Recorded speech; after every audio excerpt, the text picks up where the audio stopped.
Kenapa kopi panas bila dibiarkan lama akan jadi sejuk?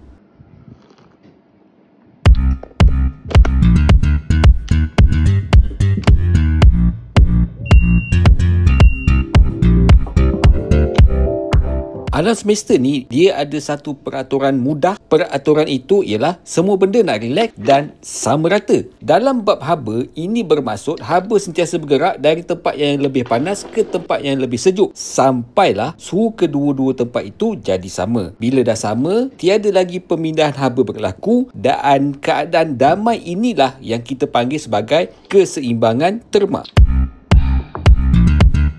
Sama juga, misalnya kita ada bekas yang mengandungi ais, kita letak air sejuk sikit, kemudian kita akan letak air panas kopi tadi. Jadi haba dalam bekas ni tadi, dia akan mengalami keseimbangan di mana ais akan mencair dan kopi akan sejuk.